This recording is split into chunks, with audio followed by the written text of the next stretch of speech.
Oh yeah, Yeah. I like the Chinese Italian? restaurant in the Metropole Hotel. Oh, there we go. Hollywood isn't always glitz and glam. Robert Duvall has faced some of the toughest personalities in the industry, from actors to directors, and the stories he shares are shocking. In this video, we uncover the 7 people Duvall calls the most evil in Hollywood. Join us as we reveal the 7 most evil actors of Hollywood. Al Pacino. Before the awards, fame, and million-dollar contracts, Robert Duvall and Al Pacino were just 2 struggling actors trying to survive in Hollywood. In the early 1970s, they shared a small apartment in Beverly Glen. Money was tight. They split rent, lived on canned food and cheap noodles, and spent long nights talking about roles they hoped to get one day. There was no competition then, no hierarchy. They weren't stars, they were equals. Duvall later described those years as a time when loyalty mattered more than ambition. To him, Pacino wasn't a rival or a future icon, he was a brother. Fame had not yet entered the room. That bond began to shift as Hollywood's attention turned sharply toward Pacino. After The Godfather and Serpico, Pacino became the industry's new obsession. Studios saw him as the future, the face that could sell tickets and dominate screens. With that attention came leverage. Hollywood thrives on ranking people, and studios are quick to turn success into a hierarchy. Pacino was placed at the top. Duvall, despite delivering one of the most grounded and respected performances in the Godfather series, was treated as supporting weight rather than an essential foundation. Pacino embraced his rising power quietly. Duvall, on the other hand, stayed focused on craft and professionalism, believing the work should speak for itself. That difference exploded into the open during negotiations for The Godfather Part 3. When Paramount sent out contracts, the contrast was impossible to ignore. Pacino was offered $5 million plus a percentage of the film's profits. Duvall was offered $1 million, flat. No back end, no negotiation room. The issue wasn't just the money, it was the message. To Duvall, the studio was saying his character, Tom Hagen, and his contribution to the trilogy no longer mattered. Instead of arguing or making public demands, Duvall chose silence. He read the contract, folded it, stood up, and walked away. Shortly after, a fax arrived on Francis Ford Coppola's desk. It contained one sentence that would end decades of friendship. "I won't return just to be someone's backdrop." For Duvall, this was not about pride. It was about dignity. He believed that accepting the role under those terms would reduce him to a decoration, not a respected partner in a story built on loyalty and family. Pacino was asked to help mediate. He declined to reduce his salary or challenge the studio. From Duvall's perspective, that refusal was the real betrayal. Paramount tried to fix the situation. Meetings were suggested. Compromises were discussed, but nothing changed. Pacino would not move, and Duvall would not bend. Duvall later explained that loyalty should exist off-screen if a film claims to be about family. Without that principle, the story loses its meaning. The studio chose profit. Duvall chose absence. When The Godfather Part 3 premiered without Tom Hagen, critics noticed immediately. Many wrote that something vital was missing. One review famously stated that without Duvall, the film lost its moral compass. Pacino continued his career in the spotlight, while Duvall retreated to quieter roles and later to his Virginia farm, choosing honesty over noise. Their final public moment came at the 2011 Oscars reunion. They stood only feet apart, no handshake, no smile, just distance. 2 men who once shared hunger and dreams now share silence. And just when you think this was the deepest betrayal Duvall faced, the next one cut even closer. Francis Coppola. For Robert Duvall, Francis Ford Coppola was not just a director. He was the man who changed his life. In 1971, when Coppola was casting The Godfather, he looked at Duvall and said, "He's the Tom Hagen I've been looking for." That decision gave Duvall a defining role and placed him at the center of one of the most important films ever made. Tom Hagen was calm, loyal, and morally grounded, and audiences connected deeply with him. For Duvall, the role was more than a career break. It felt like a moment of trust. Coppola became a teacher, and Duvall became the student who believed in his vision completely. That trust carried into Apocalypse Now, a film that demanded everything from its cast. During the famous napalm scene, the conditions were brutal. The heat was intense, the schedule was relentless, and Duvall pushed himself beyond his limits. At one point, he collapsed from dehydration. His lips were cracked, his body exhausted, and he was physically unwell. Instead of stopping, Coppola looked at him and said the take had to be done again because the light was not right. Duvall obeyed. He finished the scene, even throwing up blood afterward. The film went on to win the Palme d'Or, but something important was lost for Duvall that day. That moment marked the beginning of a shift, when Coppola said, "Do it again. The light isn't right." Duvall began to see his mentor differently. The admiration he once felt turned into awareness. He started to notice a pattern where artistic brilliance was placed above human limits. Coppola was undeniably talented, but to Duvall, talent no longer justified emotional or physical disregard. The relationship changed quietly. There was no argument, no public fallout, just a growing distance between a student who once trusted completely and a teacher who no longer seemed to care about the cost. Years later, that distance turned into something deeper during The Godfather. Part 3. Coppola played a central role in the contract negotiations that would ultimately push Duvall out of the film. The studio offered Duvall $1 million, far less than what Al Pacino was offered. The meeting itself felt humiliating. Duvall was expected to accept the terms without discussion, despite his importance to the trilogy. For him, this was not just a business decision. It felt like a personal betrayal by the man who once fought to cast him. Duvall refused the offer, stating publicly that he would not act in a film about a family if that family did not respect one another. His refusal was an ethical stand, not an emotional one.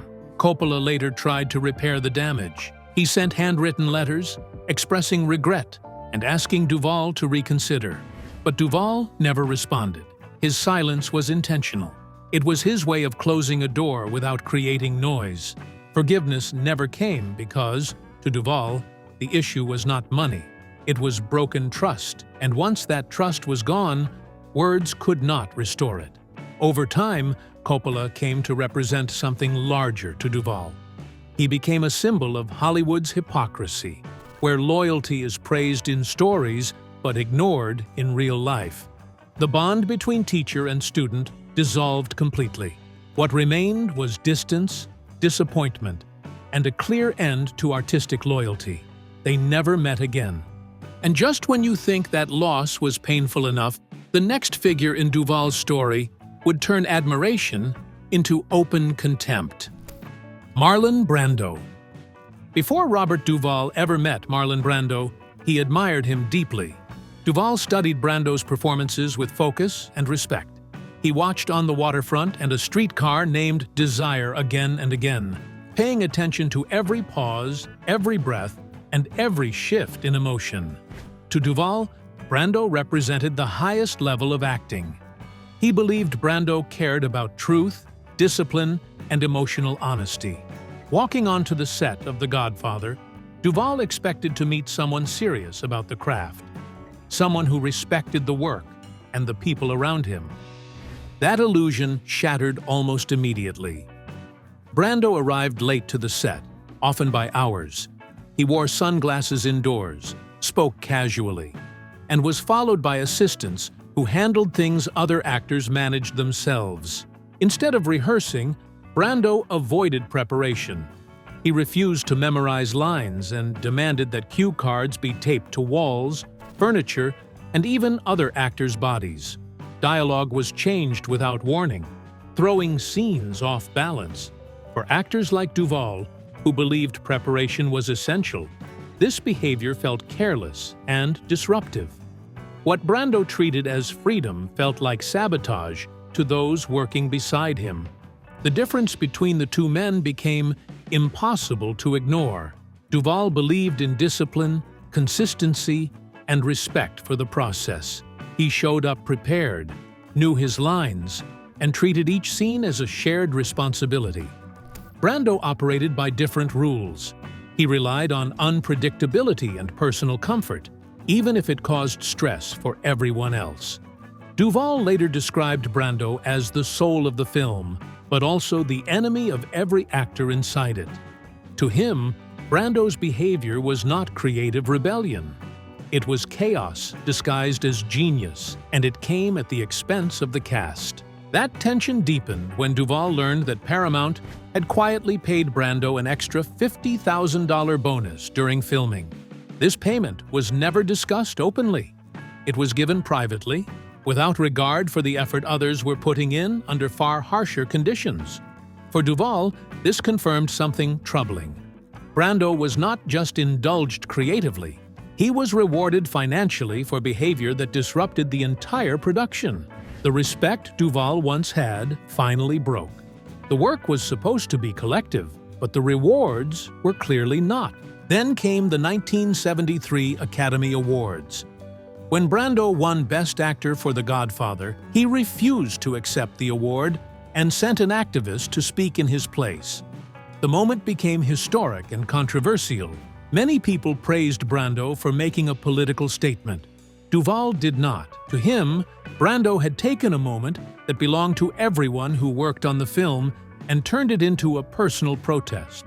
Duvall believed Brando used the spotlight for himself, not to honor the collective effort behind the performance. He later told friends that Brando cared more about shock than about the craft or the people who helped create the work. From that point on, admiration turned into open contempt. Duvall no longer saw Brando as a teacher or inspiration. He saw him as a symbol of everything wrong with Hollywood's treatment of fame. Talent was allowed to excuse behavior that hurt others. Discipline was ignored, and ego was rewarded. For Duvall, this was unforgivable. When Marlon Brando died in 2004, Duvall refused to attend the funeral. There was no public tribute, no statement of respect. Instead, Duvall sent Francis Ford Coppola a white card with just 3 words written on it. Let it end. That message was final. It closed a chapter that began with worship and ended in rejection. Brando, once a god in Duvall's eyes, had become the very thing he despised about Hollywood. And if Brando tested Duvall's patience, the next figure would challenge his belief in directors altogether. Stanley Kubrick. Robert Duvall had never worked with Stanley Kubrick, but that did not stop him from forming one of the strongest opinions of his career. In 2010, during a roundtable discussion reported widely in Hollywood, Duvall stunned everyone by saying, "To me, the great Stanley Kubrick was an actor's enemy." The room went quiet. Fellow actors shifted in their seats. Some laughed nervously. Others avoided eye contact. Kubrick was considered untouchable, a legend whose work was praised without question. Duvall's words cut through that silence and challenged an industry rule: never criticize a genius. The reaction was immediate and uncomfortable. Many in the industry believed Kubrick's reputation placed him above criticism. Duvall did not agree. He was not attacking Kubrick's talent. He was questioning his treatment of actors. To Duvall, the praise surrounding Kubrick ignored a serious problem: the emotional cost paid by performers in the name of perfection. Kubrick was famous for his method. He often demanded 70, 80, or even 100 takes of a single scene. On paper, this sounded like dedication. In practice, it often led to exhaustion and confusion. Duvall believed that repeated takes drained actors of instinct and honesty. Instead of improving performance, he felt it stripped it down until nothing natural remained. Kubrick believed control created truth. Duvall believed truth appeared when actors were trusted. This difference was not small, it was fundamental. Duvall described Kubrick's approach as emotional exhaustion used as a tool. Actors were pushed until they broke, then filmed in that broken state. Kubrick saw this as realism. Duvall saw it as cruelty. He often asked how a director could truly tell the difference between the first take and the 70th. To him, the answer was simple. By the time you reach that many takes, the performance is no longer alive. It is mechanical. This belief was reinforced when Duvall watched the BBC documentary The Making of The Shining. The footage showed Shelley Duvall visibly distressed during filming. One scene required her to swing a baseball bat while walking upstairs, and she was made to repeat the action 127 times. Kubrick's voice was heard calmly saying, "Do it again." Shelley Duvall was crying, exhausted, and emotionally broken. To Robert Duvall, this was proof. The repetition was not about art, it was about control. What many called perfectionism, he called torture. Duvall's opinion hardened further after a meeting with Kubrick about a possible role in the Aryan Papers, a film Kubrick never completed. Duvall later described the meeting as deeply unsettling. Kubrick spoke for nearly half an hour about lighting setups, camera movement, and technical patterns. He never once mentioned character, emotion, motivation, or inner life. For Duvall, this was alarming. Acting, to him, was about human feeling. Kubrick seemed interested only in machinery. Duvall said the room felt cold, not emotionally, but personally. This meeting confirmed what Duvall already believed. Kubrick saw actors as pieces within a system, not as creative partners. Duvall believed acting should come from instinct, trust, and emotional freedom. Kubrick believed control created greatness. These philosophies could never coexist. To Duvall, Kubrick did not direct actors, he managed them. When critics continued to praise Kubrick as a visionary, Duvall refused to join in. In an interview with Esquire, he described Kubrick as a genius without a heart. That sentence followed him for years. It angered critics, filmmakers, and industry insiders who believed Kubrick should never be spoken of in such terms. Duvall paid a price for that honesty. Some doors quietly closed.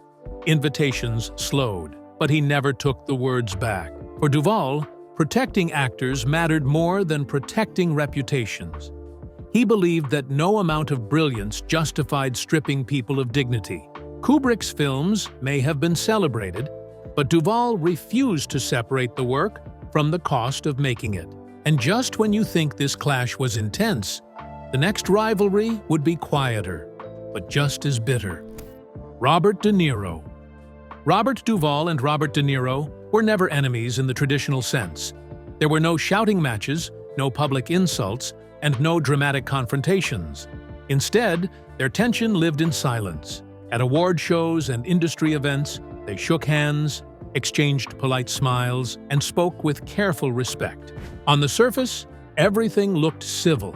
Behind that calm exterior, however, was a long-running rivalry built on deeply different beliefs about what acting should be. During awards season, both men often found themselves in the same rooms. They were praised as serious actors, part of a generation that reshaped American cinema.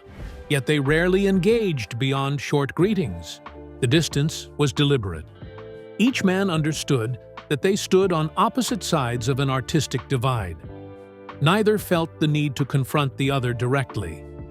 The rivalry existed quietly, sustained by mutual awareness rather than open conflict. That tension became visible in a single sentence Duvall once said about De Niro. "He's good at playing Italians. Very good." On the surface, it sounded like praise. In truth, it was a carefully aimed criticism. Duvall believed De Niro relied too heavily on external traits such as accents, costumes, and cultural mannerisms. By limiting his praise to one type of role, Duvall was suggesting that De Niro's performances depended more on surface transformation than inner truth. For Duvall, acting was not about looking different. It was about being still enough for emotion to come through naturally. The difference between them was clear in their methods. De Niro became famous for extreme physical transformations. He shaved his head for Taxi Driver. He gained over 60 pounds for Raging Bull. He altered his posture, voice, and behavior to disappear into roles. Hollywood celebrated this dedication. Duvall did not. He believed that silence, restraint, and control revealed more about a character than visible effort. To him, the most powerful moments happened when an actor did less, not more.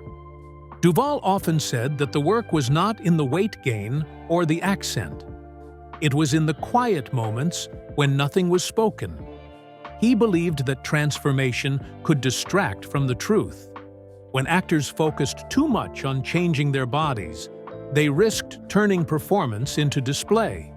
De Niro's approach, while impressive, felt excessive to Duvall. He worried that audiences were being trained to admire effort rather than honesty. This belief led Duvall to criticize method acting more broadly. He felt that obsession was often mistaken for depth. Actors stayed in character offset, pushed themselves physically, and treated suffering as proof of seriousness. Duvall rejected that idea completely. He believed acting should not require punishment. When obsession replaced truth, performances became forced. Characters turned into exaggerations instead of real people. Duvall warned colleagues that method acting could turn actors into caricatures of themselves, more focused on process than result. Over time, Duvall felt his concerns were confirmed. As De Niro moved into comedy later in his career, appearing in films like Meet the Parents and Analyze This, Duvall quietly took notice. While many audiences enjoyed seeing De Niro in lighter roles, Duvall reportedly saw it as the mask slipping. To him, the shift suggested that the intense seriousness De Niro once projected was not as fixed as it appeared. He never said this publicly in detail, but his private remarks made it clear he felt vindicated. Despite these feelings, neither man attacked the other openly.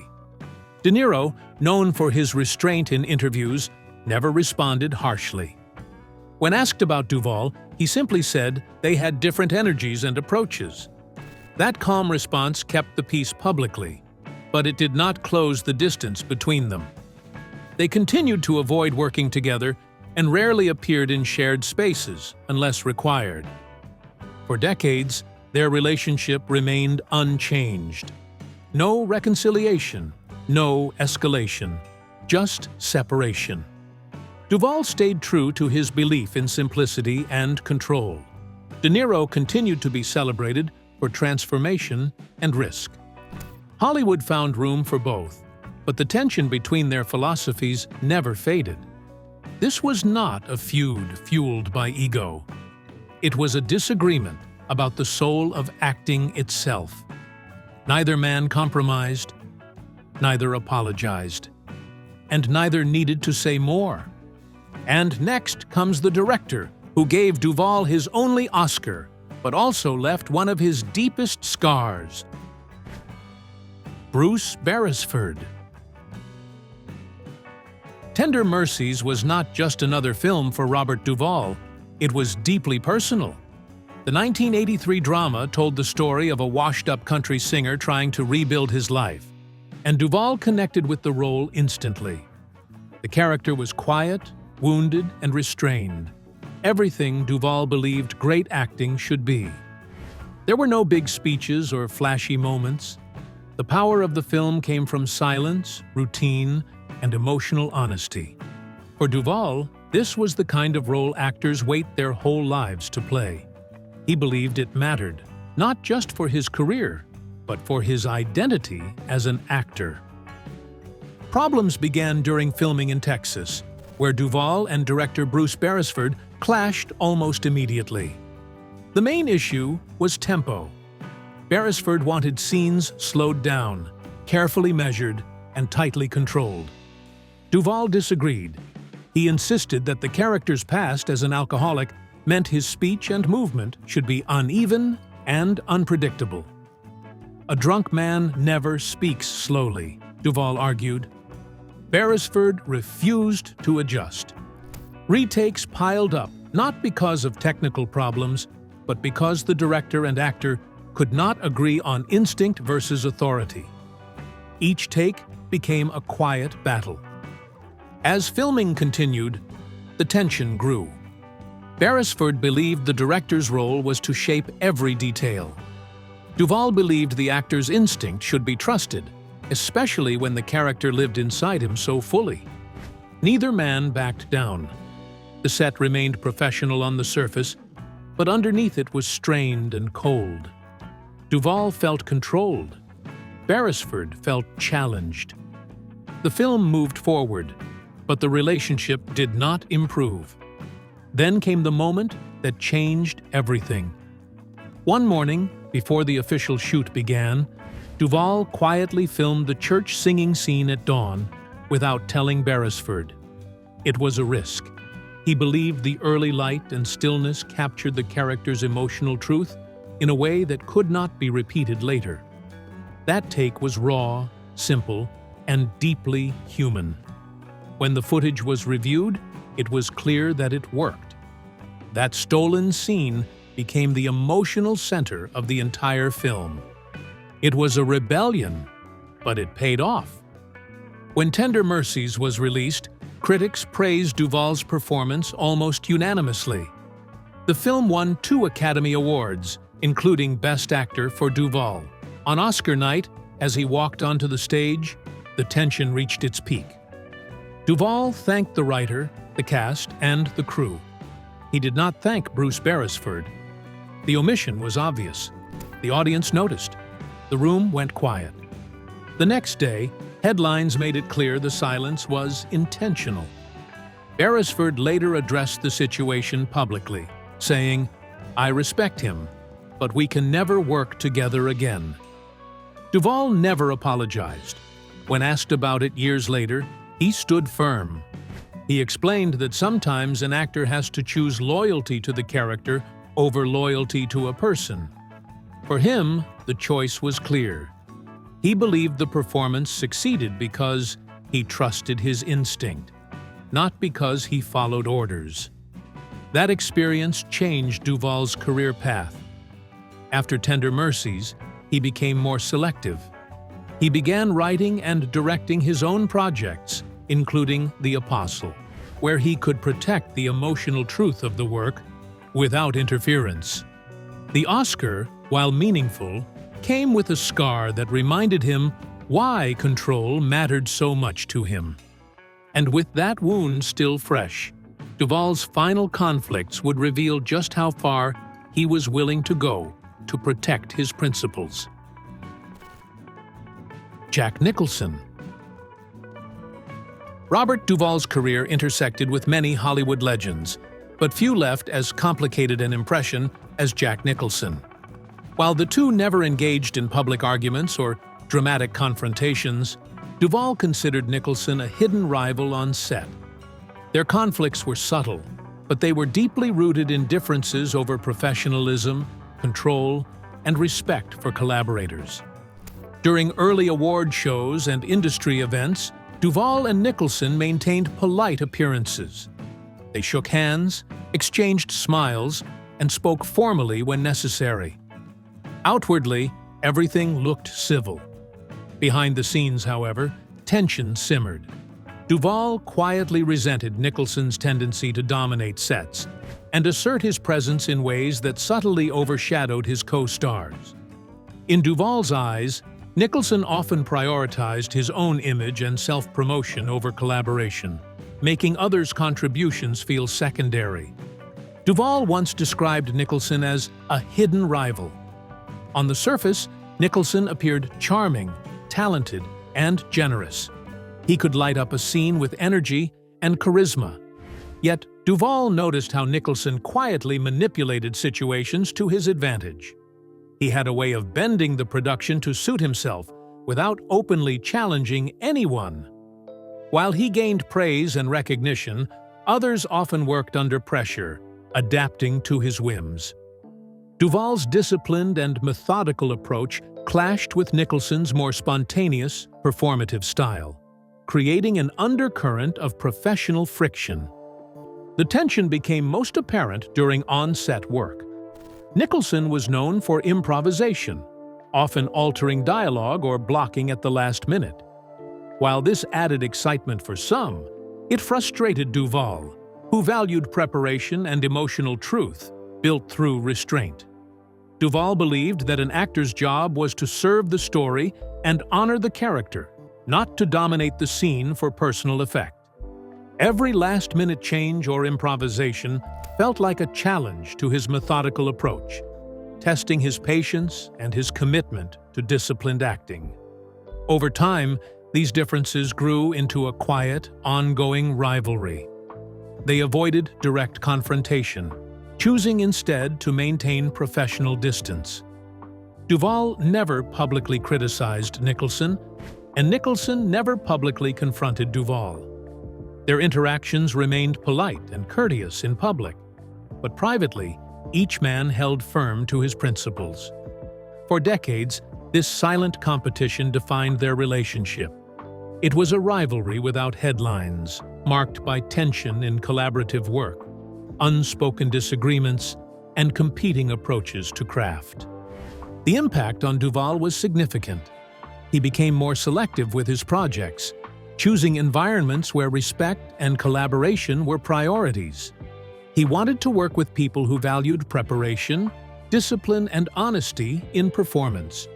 Nicholson, meanwhile, continued to thrive in Hollywood, celebrated for his intensity, spontaneity, and bold choices. Their contrasting styles highlighted Duvall's central values: loyalty to the craft, respect for colleagues, and refusal to compromise personal principles for fame or recognition. Even without public drama, the lessons of this rivalry were clear. Some of the most intense conflicts in Hollywood do not happen on camera or in interviews. They occur quietly, on set, in negotiations, and through everyday professional choices. Duvall's experiences with Nicholson revealed an unspoken truth about the industry. Talent alone does not dictate respect, and even celebrated stars can test the limits of collaboration and integrity. Nicholson challenged Duvall repeatedly, but Duvall remained steadfast, proving that maintaining principles sometimes matters more than winning favor or awards. Their story demonstrates how Hollywood's brightest stars can become adversaries, not through malice, but through contrasting philosophies and unyielding dedication to their own methods. If you enjoyed this video, hit like, subscribe, and comment below on which Hollywood story shocked you the most, and don't forget to turn on notifications so you don't miss the next one.